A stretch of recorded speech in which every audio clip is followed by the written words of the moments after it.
오늘 아침 뭐 드셨어요? 아니면 아무것도 안 드셨나요? 많은 분들이 아침 한 끼는 건너뛰어도 괜찮다고 생각하시죠. 실제로 보통 아침 식사를 거르고 점심 식사를 바로 하는 간헐적 단식법이 유행하기도 하고요. 하지만 만약 지금 50대 이상이시라면 이야기는 달라집니다. 밤새 굶은 몸을 깨우는 아침 식사 한 끼를 어떻게 먹느냐에 따라 당신의 혈당, 활력, 체중까지 달라집니다. 우리가 잠을 자는 동안 몸은 최소 8시간 이상 아무것도 먹지 않은 공복 상태입니다. 이때는 혈당이 떨어지고 뇌와 근육에 필요한 에너지원이 거의 고갈된 상태죠. 이런 상태에서 첫 끼로 어떤 음식을 넣느냐가 그날 하루의 대사 방향을 결정한다고 해도 과언이 아닌데요. 쉽게 말해서 건강한 음식을 넣으면 신진대사가 활성화되고 잘못된 음식을 넣으면 혈당이 급격히 올라가거나 몸이 피로해지고 쉽게 지치는 하루가 됩니다. 공복 상태의 몸은 혈당에 더 민감하게 반응하기 때문인데요. 그래서 아침을 거르고 점심을 과식하거나 아침 식사를 단 음료나 빵, 떡, 죽처럼 당분이 많은 음식으로 시작하면 혈당이 급격히 솟구치는 혈당 스파이크가 발생하게 됩니다. 그런데 그게 끝이 아닙니다. 급하게 올라간 혈당은 곧 급격히 떨어지면서 다시 배가 고프거나 몸이 축 늘어지고 피곤해지는 현상이 찾아옵니다. 그러면 우린 또다시 커피나 단 간식을 찾게 되죠. 이렇게 혈당이 출렁이는 악순환이 반복되면 몸은 쉽게 지치고 컨디션이 나빠지게 되는데요. 그래서 공복을 깨우는 첫 식사, 바로 이 아침 식사가 무엇보다 중요하다고 강조하는 이유입니다. 단순히 먹는다가 아니라 무엇을 어떻게 먹느냐가 핵심입니다. 50대 이후부터는 기초대사량과 근육량이 자연스럽게 감소하고 혈당을 조절하는 능력도 함께 떨어지기 시작하는데요. 혈당 조절이 예전만큼 잘 안 되면서 같은 음식을 먹어도 혈당이 더 쉽게 오르고 더 천천히 내려가게 됩니다. 그래서 아침을 아무렇게나 먹거나 아예 거르고 더 많은 공복 시간을 가진 다음에 점심을 과하게 먹으면 오히려 하루의 혈당 리듬이 무너지고 대사도 망가지는 것입니다. 그럼 어떻게 아침 식사를 하는 것이 건강한 것일까요? 다음은 많은 분들이 실제로 자주 드시는 아침 식사입니다. 여러분도 혹시 여기에 해당되시나요? 겉보기엔 간단하고 익숙한 식사지만 이런 식사는 혈당을 빠르게 올리고 포만감은 짧으며 필요한 영양소는 부족합니다. 특히 단백질이나 좋은 지방이 거의 없고 정제된 탄수화물과 당분 위주라는 게 문제입니다. 많은 분들이 이렇게 말씀하세요. 전 아침에 입맛이 없어서 대충 먹거나 커피만 마셔요. 젊을 때부터 늘 먹던 방식이라 별 문제 없었어요. 그런데 지금 몸이 달라졌습니다. 예전엔 괜찮았던 습관이 50대 이후에는 건강에 부담이 될 수 있어요. 예를 들어 흔히 먹는 한식 아침 식사인 흰밥, 김치국 조합은 전통적인 식사처럼 보이지만 실제로는 고탄수, 고염분, 저단백 식사입니다. 흰쌀밥은 혈당을 빠르게 올리는 고혈당지수 식품이고 김치나 국, 찌개 등은 짠맛은 강하지만 단백질과 섬유질은 거의 없는 식사죠. 든든하게 먹은 것 같지만 혈당은 급격히 출렁입니다. 두 번째는 간단하게 먹을 수 있는 빵이나 떡, 그리고 커피 조합입니다.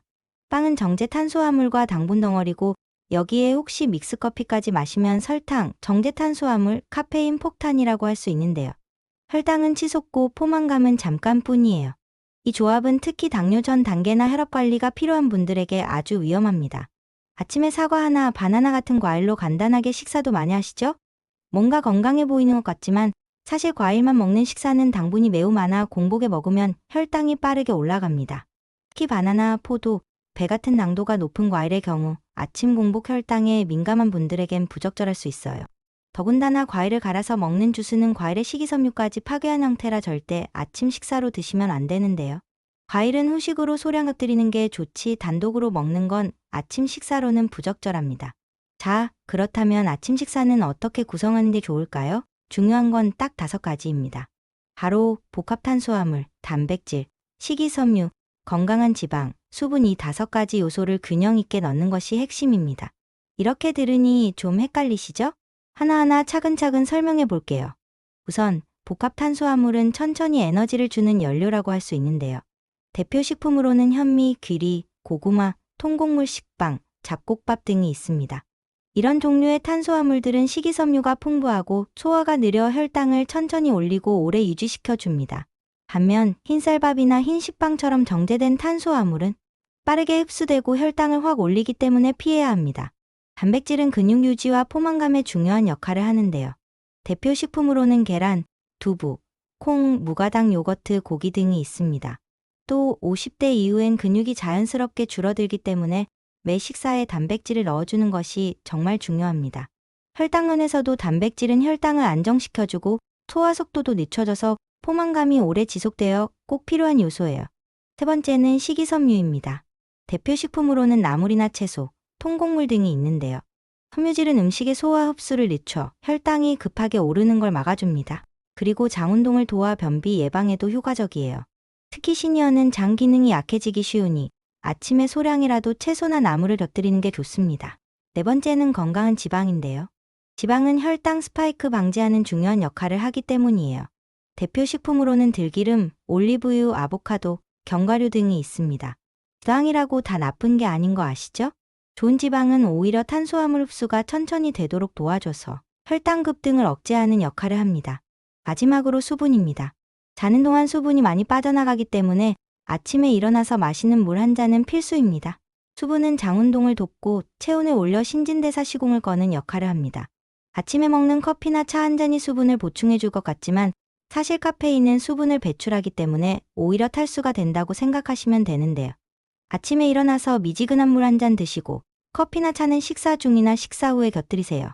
그러면 이제부터 구체적인 식단 예시를 보여드릴게요. 잡곡밥에 나물 반찬, 들기름이나 올리브유에 부친 계란 후라이나 두부, 김치 등을 곁들여 먹으면 훌륭한 한식 밥상이 됩니다.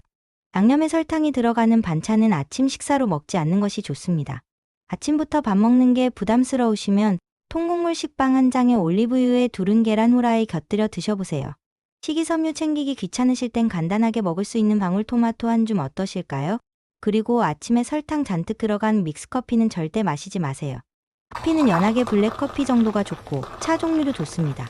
이것도 너무 번거롭게 느껴지시면 무가당 요거트에 견과류 한 줌 추가하시고 간편하고 혈당도 많이 올리지 않는 냉동 블루베리 집에 챙겨두시고 요거트와 함께 드셔보세요. 설탕이 들어가지 않은 요거트지만 블루베리와 함께 먹으면 맛있어서 먹기 좋아요. 이 식단에는 비록 복합 탄수화물은 없지만 단백질과 좋은 지방질, 섬유소가 많아 간편하고 든든합니다. 이것들은 아침에 꼭 피해야 할 식단입니다. 그런데 이런 생각 드시는 분들도 계실 거예요. 매일 아침 이렇게 챙겨 먹기 솔직히 귀찮고 힘들다. 맞습니다. 매일 완벽한 식사는 어렵습니다. 특히 아침에는 더더욱이요. 아침 식사를 제대로 챙겨 먹기 힘들 때 최소한의 실천 전략으로 건강한 지방을 공복에 먼저 섭취하는 방법을 소개합니다. 아침 식사를 시작하기 전에 공복에 건강한 기름을 한 스푼 섭취하는 방법인데요. 지방이 먼저 위에 들어가서 나중에 들어오는 탄수화물의 섭취를 지연시켜 혈당을 급하게 오르지 않도록 도와줍니다. 특히 이 방법은 당뇨 전 단계나 아침 혈당이 높게 나오는 분들에게 효과적인 방법인데요. 아침에 일어나 따뜻한 물과 올리브유, 들기름 같은 건강한 지방을 먹으면 속도 편하고 장 운동에도 도움이 됩니다. 기름을 그냥 한 스푼 먹는 게 불편하시면 식전에 먼저 아몬드, 호두작 같은 견과류를 한 줌 드시는 방법도 있습니다. 견과류에는 불포화지방산과 식이섬유가 들어있어 식후 혈당 상승을 완만하게 억제해주는 효과가 있습니다. 매일 실천하기에 가장 쉬운 방법일 것 같아요. 실제로 하버드의대와 유럽내분비학과 자료에 따르면 식전 또는 식사와 함께 건강한 지방을 먼저 섭취하였을 때 혈당 반응이 줄어들고 인슐린 분비가 안정적으로 유지된다는 연구 결과가 있습니다. 식단을 완전히 바꾸기 힘드시다면 식전에 건강한 지방을 먼저 섭취하는 방법을 꼭 시도해 보시기 바랍니다. 다만 주의할 점은 올리브유, 들기름, 견과류처럼 건강한 지방도 산패가 되기 쉬운 식품이기 때문에 보관법에 신경 써주셔야 합니다. 건강을 챙기려고 드셨다가 오히려 몸에 해가 되면 안 되지요. 올리브유는 개봉하고 빨리 소진하시는 게 좋으니 평소 구매하실 때 용량이 작은 것으로 구매하시는 것이 좋고 들기름은 냉장 보관을 추천드립니다. 견과류도 기름이 많아서 공기 중에 산패가 빠르니 초포장 제품을 구입하시는 것이 좋아요. 잘 보관하셔서 신선한 상태에서 드셔야 비로소 진짜 약이 됩니다. 오늘은 혈당과 활력을 함께 지킬 수 있는 건강한 아침 식사에 대해 이야기 나눠봤습니다. 아침은 단순히 배를 채우는 끼니가 아니라 공복을 깨우고 하루의 균형을 잡아주는 시작점입니다. 흰밥 대신 천천히 소화되는 곡물, 단백질 한 조각, 나물 한 젓가락, 그리고 건강한 지방 한 스푼의 습관이 당신의 혈당을 조용히 지켜줍니다. 오늘 영상이 여러분의 아침 식사에 작은 변화가 되기를 바랍니다. 지금까지 시니어 건강 채널 하루 한 줌이었습니다. 도움이 되셨다면 좋아요와 구독, 그리고 건강이 궁금한 지인에게 공유도 부탁드릴게요. 다음 영상에서 또 뵙겠습니다. 감사합니다.